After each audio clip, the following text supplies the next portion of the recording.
Mr. Wayne. Hello.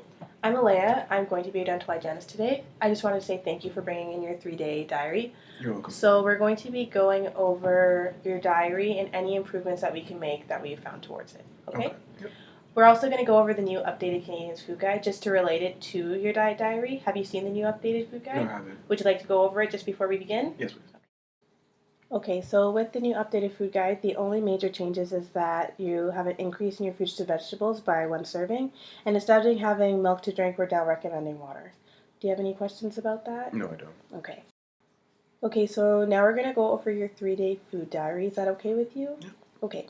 So we see a tendency of a lot of protein with you included with your pasta with meat sauce over the 3 days, and you had a very hearty breakfast I see here. You do have a tendency to drink more apple juices and orange juices and sugary drinks, which will have an impact on your teeth, which will cause more plaque to build up. So it's best to lower that amount of intake. Okay, so here we found that you were at risk for periodontitis, and that would be modified by your moderate gingivitis. And do you know what that is? No. So gingivitis is the inflammation in your gums. However, periodontitis can just go one step further than that, so it gets to an irreversible state when it gets there. So we want to keep it moderated and keep it as low as possible. So keeping it at a gingivitis stage isn't the best, but that's where we'd want it to be rather than periodontitis. Okay. Add that periodontitis is also the loss of bone and the structure within your teeth. So there would be a lot more mobility, bleeding, and more pain within the oral cavity. Oh, okay. So you are also at risk for an increase in biofilm development, which is just a fancier way to say plaque. So plaque occurs when you do eat food, it adheres to your teeth, so it sticks to the surfaces of your teeth. So that may be due to your diet. As you can see here, you did have a lot of sugary and sweetened drinks, which will cause the bacteria to stick more to your teeth. So it's best to reduce those factors. Okay, so now we're going to be going over your 3-day food diary. So we're just going to see if we can point out any foods that might be increasing your chances of gingivitis. So I just want you to circle any foods that you think are contributing factors in red. Is that okay with you? Yep. Okay, so here's the pen. So you just circle which ones you think would be contributing factors.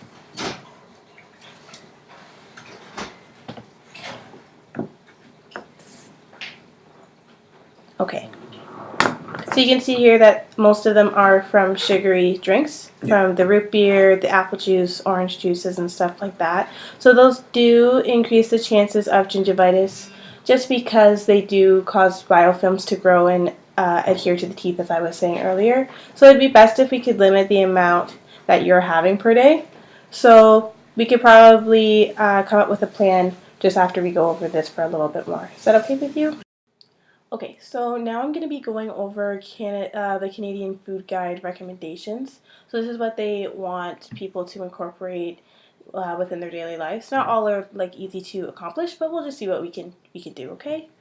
So the overall summary, which I found, was that you do have a lot of daily sugary drinks, not many fruits and vegetables in their daily processed foods. Do you agree with that? Yes, I do. Okay. So here are a few of Canadians' food guide recommendations. So they recommend that you do eat plenty of fruits and vegetables, which I showed you on the food guide that is increased by 1 serving right now. They also recommend that we limit eating highly processed foods such as chips, fries, burgers, and stuff like that. They also recommend that you make water your first drink of choice rather than juices or pops. And they also recommend that we cook more often. You can see here that there are a few other options, other recommendations. I just feel like these ones would be best incorporated with our findings. So do you have any ideas that you think would work well with your diet and schedule? Probably like trying to have 1 to 2 fruits daily. Okay. Yeah. You can say that. Let's write that down here.